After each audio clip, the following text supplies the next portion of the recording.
Level Up Basketball. Level Up Basketball avec Frizy Couillot, Silvio Matteus et Vin Zamora.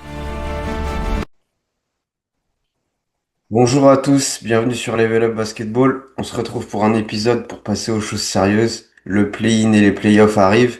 Freezy, comment ça va? Ça va très bien et toi? Ouais, ça va. Ça va, on est prêt. Hâte de que tout démarre, non? Ah bah c'est clair, hein. Hâte que tout démarre. On passe aux choses sérieuses. Ce qu'on attend depuis les finales NBA, le Game 7 entre OKC et Indiana l'an passé, on attendait que ça. Que Ouais, les playoffs reprennent, redémarrent plutôt. ouais, franchement, le dernier mois, je l'ai trouvé un peu long, moi. Mais bon, on Ouais. va, on va passer aux différentes séries. Les séries qu'on connaît pour le moment, c'est celles qu'on va analyser et puis on va présenter un petit peu chaque série. Donc la première série, la Denver Nuggets face aux Minnesota Timberwolves. Est-ce que c'est déjà une série que tu avais envie de voir? Est-ce que c'est une série qui t'excite? Ah, clairement, c'est la revanche d'il y a 2 ans, du coup, où les Wolves avaient battu les Nuggets en 7 matchs, avec notamment un comeback en gagnant le Game 6 et le Game 7. Euh, un gros duel entre Jokic et Anthony Edwards, qui sont deux des visages de la NBA actuelle. Euh, mais en fait, là, c'est un peu flou ma vision des Wolves. Cette année, je sais pas ce que tu en penses, j'ai l'impression que les Wolves, cette année, euh, par la blessure de Anthony Edwards, celle de Jaden McDaniels qui était revenu sur la fin, euh, j'ai du mal à avoir une lecture. Après, c'est une équipe qu'on sait tous les ans, ils sont prêts pour les playoffs. C'est une équipe qui joue très physique et qui a un jeu très playoff, même en saison régulière. Euh, voilà, hein. Après, là, de ce que je vois, les Nuggets ont gagné 3-1 cette saison Ouais, face aux Wolves en 4 matchs. C'est dur à lire. Les Wolves ont gagné le dernier match. Donc et tout le monde était au complet. Donc, enfin, c'est super dur à lire. Mais je vois quand même une série serrée. ok, d'accord. Moi, je pense que les Nuggets sont quand même une belle avance par rapport aux Wolves. Alors, comme tu l'as dit, les Wolves, c'est une équipe de playoffs, mais les Nuggets aussi, finalement, c'est une équipe qui peut aussi élever son niveau de jeu en playoffs. Euh, Il y a la dynamique de fin de saison qui est très importante. Incroyable. Les Nuggets sont à 12 victoires de suite. Les Wolves, en fait, c'est intéressant et on a pu le voir à travers tes débriefs de la semaine que tu sors à chaque fois. On a vu les Wolves dans les tops et dans les flops plusieurs fois cette saison. C'est vraiment une Mm. équipe ouais, c'était chaud, c'était froid. Moi, on avait parlé après la trade deadline, j'ai aimé les apports et notamment l'arrivée de Ayo Dosunmu. Ouais. Donc, il y a des choses qui se passent aux Wolves, mais pour moi, il n'y a pas une identité équipe comme on peut avoir aux Nuggets, en fait. Tu vois, il y a une grosse individualité avec des joueurs qui essaient de suivre derrière, mais j'ai l'impression, tu sais, je sais pas, ils sont derrière lui, il essaie de les traîner, alors que à Denver, il y a vraiment un collectif qui est en place, je trouve. Ouais, après, Denver, ouais, c'est comme tu l'as dit, c'est surtout la dynamique du moment avec 12 victoires de suite. Il termine fort. Bon, même si les 3, 4 derniers matchs, Oui. après la victoire contre les Spurs, le premier match contre les Spurs, après cette victoire-là, ça compte plus vraiment.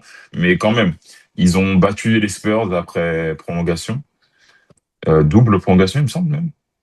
Euh, ouais, je crois que c'était ça. Ouais, il me Mais semble.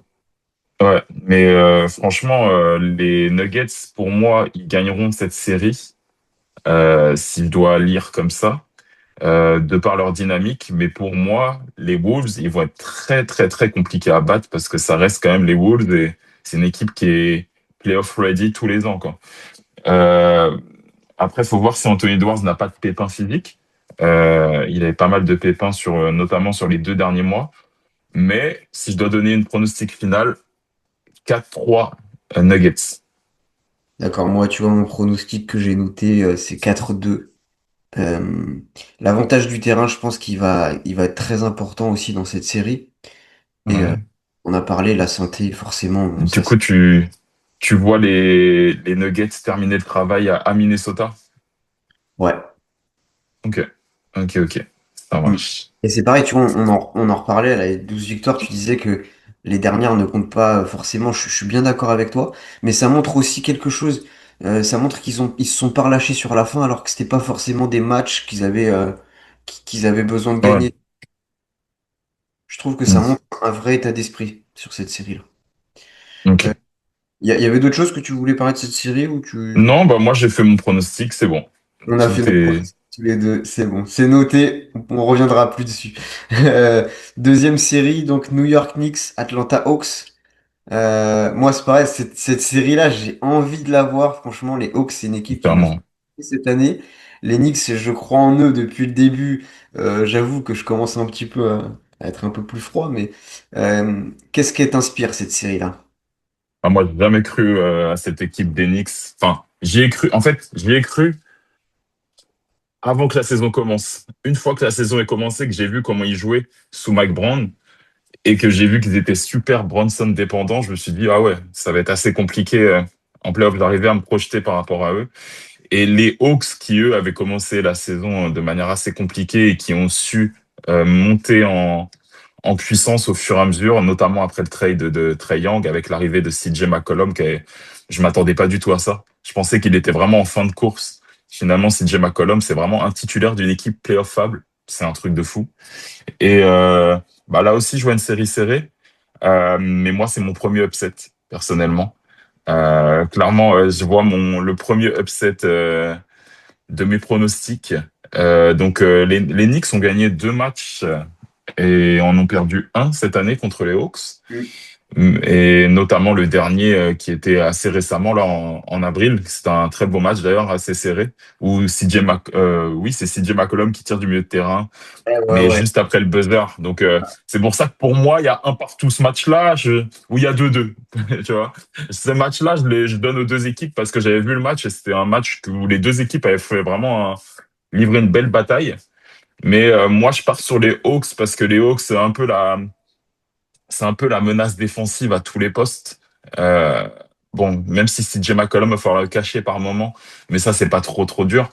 Mais Les je Knicks aussi, vois ils ont un joueur vraiment. à cacher, donc c'est pas très grave. Tu dis quoi? Les Knicks aussi, ils ont un joueur à cacher en défense, donc bon. Un Ouais, c'est partout. ça. C'est ça. Donc moi, je vois une série assez serrée. Avant de faire mon pronostic, je te laisse exposer ta vision sur cette série. Bah, moi, tu vois, sur mes notes, ce que j'ai noté à propos des Hawks, c'est imprévisible. Je trouve que vraiment, cette équipe, elle, elle respire quelque chose d'assez particulier. Comme tu l'as dit, CJ McCollum avec Nickel Alexander-Walker, je trouve que ce backcourt est vraiment très intéressant, très complémentaire. Et après, on a pas mal d'autres joueurs. Voilà, Dyson Daniel, c'est un chien en défense. Jalen Johnson, bien sûr. J'ai bien aimé aussi la saison de Onyeka Okongwu. Donc c'est une équipe qui peut être une équipe surprise. Je suis d'accord avec toi. Maintenant, j'ai été déçu comme toi des Knicks. Enfin j'étais content du départ de Tom Thibodeau. Je pensais que Mike Brown allait apporter quelque chose de différent. Finalement, ces Knicks, je les trouve pas si différents des années passées. En effet, du fait de Mm. la Brunson dépendance. Euh, Maintenant, encore une fois, il y aura beaucoup de matchs à New York. L'avantage du terrain. Moi, je vise 4-2 Knicks, c'est ce que j'ai noté. Mais je t'avoue que je suis pas hyper serein non plus pour les Knicks. Et s'ils perdent cette série, c'est quand même chaud pour eux parce que C'est relou, hein. c'est un projet qui est beaucoup plus installé que les Hawks, on en a parlé, avec des joueurs d'une valeur globalement plus importante, un roster plus fourni, je trouve. Euh, ça pourrait faire très mal à New York, hein. Quel est ton pronostic, toi, du coup? Moi, je vois un 4-2 Atlanta. Waouh. Je vois New York perdre un match chez eux sur les 2 premiers matchs. Oui. Donc je vois un partout. Je vois les Hawks assurés derrière chez eux. Ok. Ça va être le feu, hein. Ça fait un moment, enfin, ça fait depuis les finales de conf avec Trae Young qu'ils n'ont pas eu une équipe où on s'est dit ils peuvent passer un Mm. tour. Donc ça va être le feu. On connaît l'Assad de l'Atlanta en playoff, c'est de la folie. Les gars, il y a des gars qui ont des revanches à prendre, notamment Jonathan Kuminga, qui a une énorme revanche à prendre. CJ McCollum qui a été bazardé d'équipe en équipe. Faut pas l'oublier, hein, il a fait Washington, il a fait les Pelicans, lui, je pense qu'il a une belle revanche à prendre. Il y a Nickel Alexander-Walker qui fait deux finales de conf avec les Wolves et qui se fait trade dans la foulée. Il y a pas mal de gars revanchards, Gabe Vincent, Jalen Johnson. Il y a la fougue aussi de la jeunesse. Moi, je crois en cette équipe de Hawks. Je trouve que les Knicks, ils sont vraiment trop Bronson dépendant. Et si Karl Anthony Towns, comme tous les ans, ne répond pas à l'appel en playoff, ça va être super compliqué. Là, Bronson, il pourra pas tout faire tout seul face à une équipe qui a un profil défensif sur les lignes extérieures comme ça. Parce que là, ils vont s'enchaîner sur lui, hein. Je suis sûr que même Kuminga va passer sur lui. Il va y avoir Ouais. du Kuminga, il va y avoir du Nickel Alexander-Walker, il va y avoir du Dyson Daniels. Il pourra pas mettre 30 points à chaque match, comme les autres années, Et aussi pourtant, fort qu'il est. il y a un truc à faire là sur une série comme ça. C'est ça. Et après, Josh Hart peut changer énormément de choses Mm. de par son côté très polyvalent. Il peut remplir pas mal de cases, il peut sortir un match à 35 points quand on s'y attend pas. Mais ouais, je vois 4-2 Hawks, ils finissent le travail chez eux du coup sur le Game 6 pour moi. Ok. Ouais, moi, tu vois, s'il y avait un accident pour les Knicks, je pense que je voyais plus un 4-3 Hawks 4-2. Ah, franchement, si les Hawks arrivent à gagner 4-2, c'est vraiment un séisme pour moi, pour New York. Vraiment, Bah, c'est. pour moi, si New York passe pas cette série, c'est clairement un échec et faut bouger quelque chose, faut ramener Yanis, faut ramener quelqu'un. Ah Pour ouais. moi, ce serait la goutte de trop, quoi.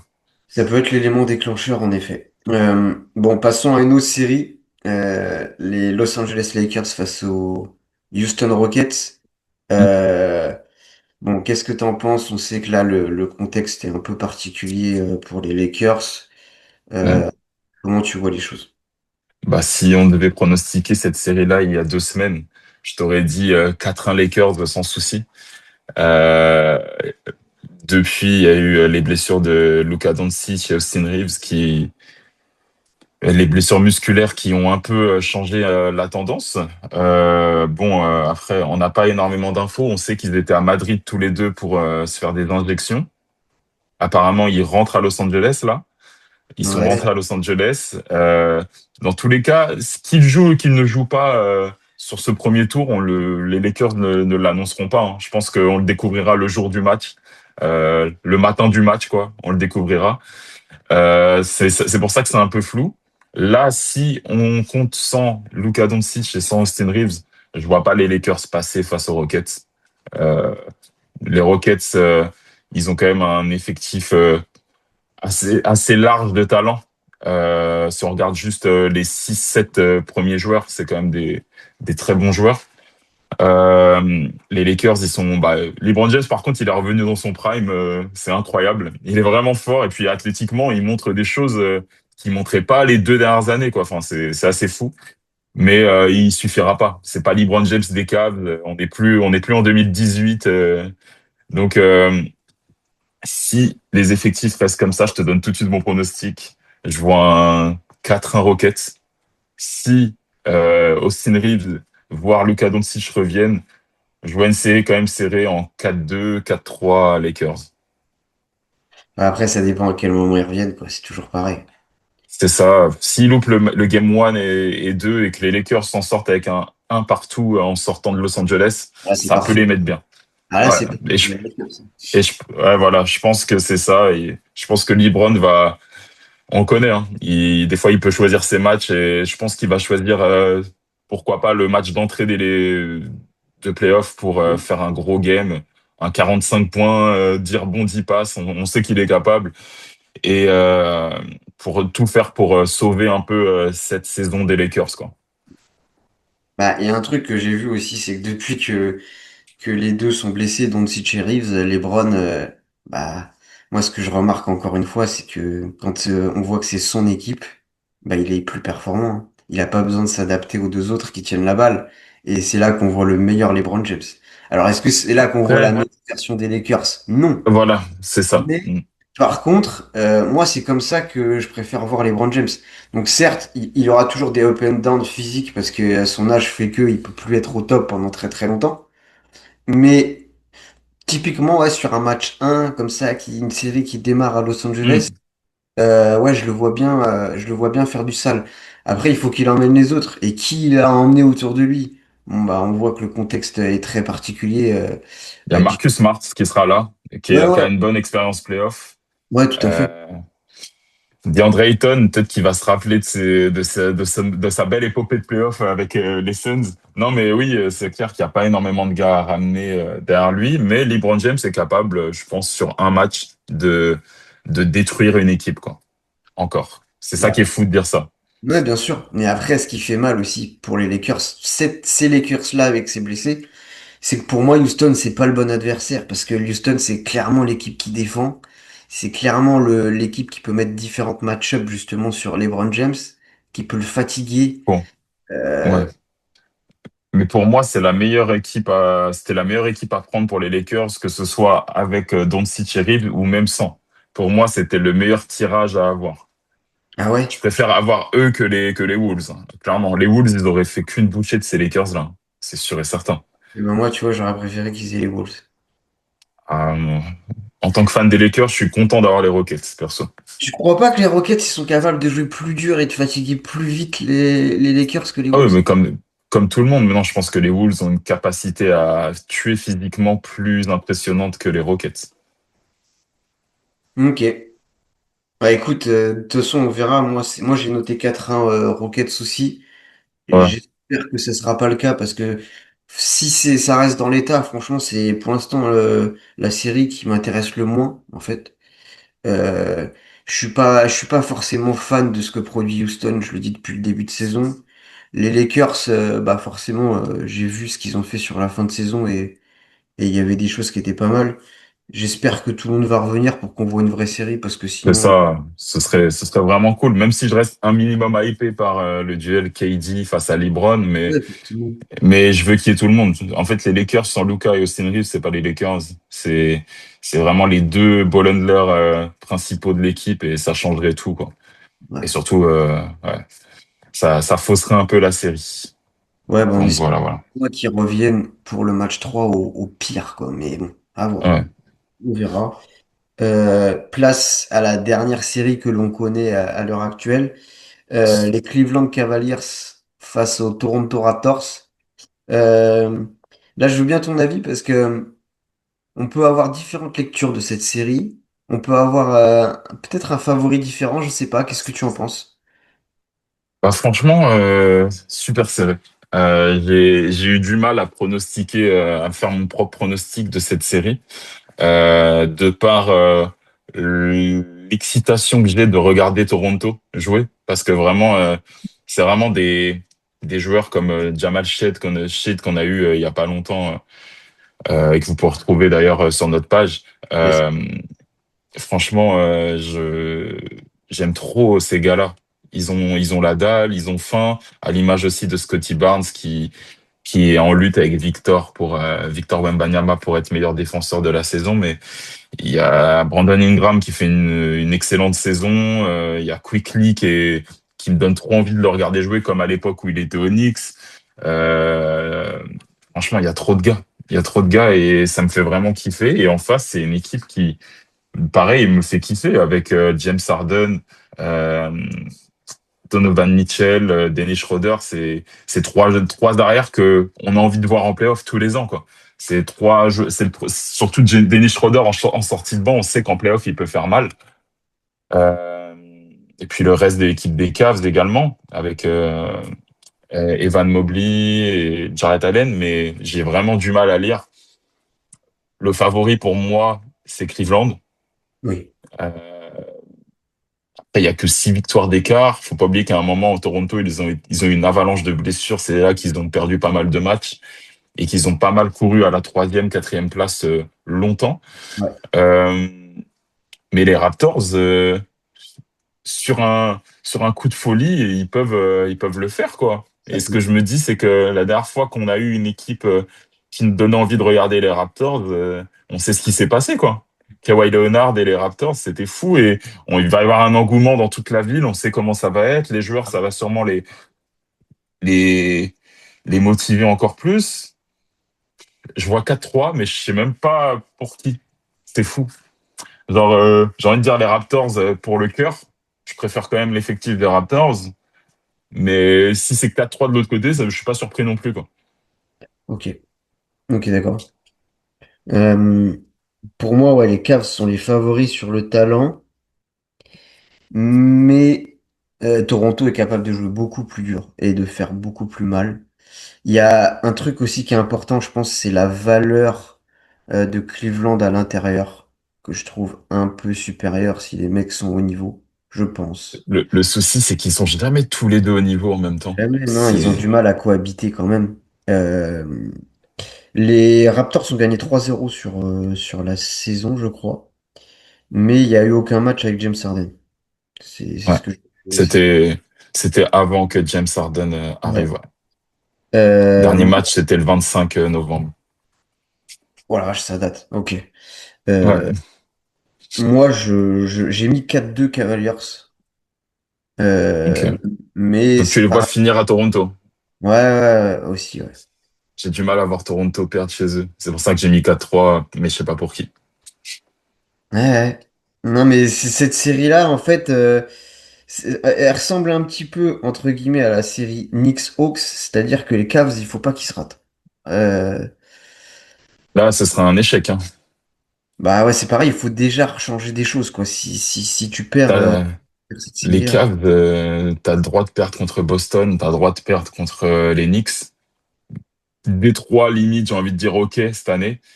Hmm. Mais une autre équipe que ça, que ces trois-là, relou. Ouais. Genre, si tu perds, c'est le tour d'après, quoi. Mais Oui, pas normalement, avant. c'est ça.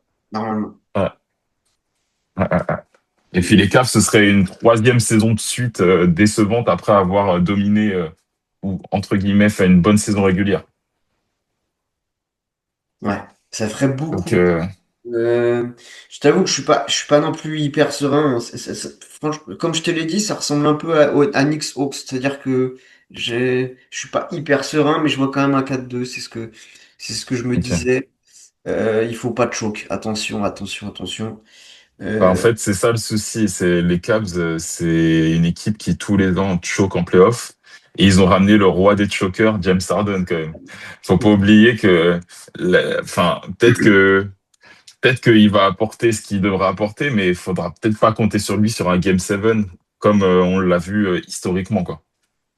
En fait, c'est un gars qui est capable de faire un très très très gros match et puis après, il est un peu en dents de scie sur tous les derniers playoffs. Ouais, et c'est super étonnant quand même. Il peut même quand à l'époque où il était aux Sixers, il pouvait enchaîner. Je crois qu'il avait fait un match à 41 points et Hmm. le match d'après, il en a mis 7 quoi. Et avec un pourcentage catastrophique. Pareil l'année dernière avec les Clippers où il termine à, je crois, il met 11 points en étant, je crois, il était à 20% au shoot. Enfin, c'était fou. C'est à chaque fois sur les Game 7, j'ai jamais vu James Harden être décisif, quoi. Et c'est ça qui me fait peur parce que c'est vraiment la pièce manquante qu'ils avaient, les Cavs, quelqu'un sur qui ils pouvaient compter dans un Game 7 à l'image d'un Jimmy Butler il y a 3 ans, quoi. Un gars comme ça et ramener James Harden, je sais pas si c'est la clé, on va avoir vite les réponses en tout cas. Ouais, de toute façon, on va vite le savoir. Je sais pas si c'est mental, si c'est physique avec l'âge, si.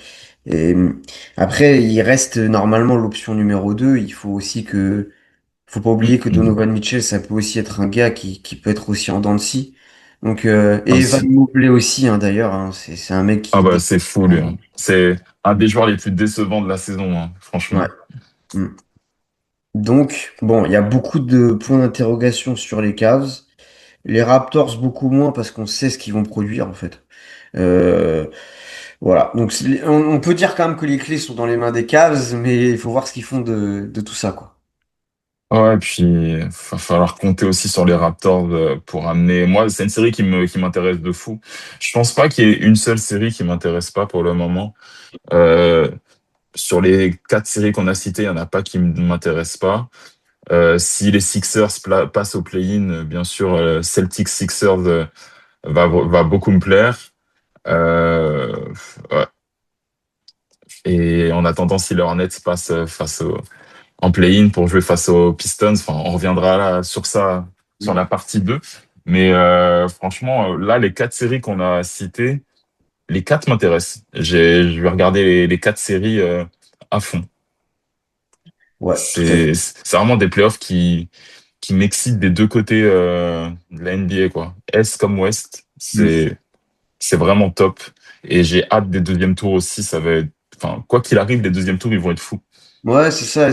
C'est pas tous les ans qu'on a des premiers tours qui sont palpitants parce que souvent il y a des gros écarts entre la tête du classement et ce qui en suit. Mais là, je pense que cette année, ouais, on peut avoir beaucoup d'upsets. Ouais. Euh, voilà. Je pense qu'on a bien résumé ces quatre séries. On revient très très vite là en fin de semaine dès qu'on a les noms des autres équipes qui vont être là en playoff. Yes. Et Et puis après, on enchaîne, hein. Après, c'est parti. On se régale avec le popcorn, là. ouais, c'est fini. On va plus voir certaines équipes là, ça y est, c'est cool. On va enfin voir les équipes sérieuses, donc c'est cool. Bah merci Freddy. Yes. Et Merci, puis Vin. à très C'est vite. très, très vite, yes.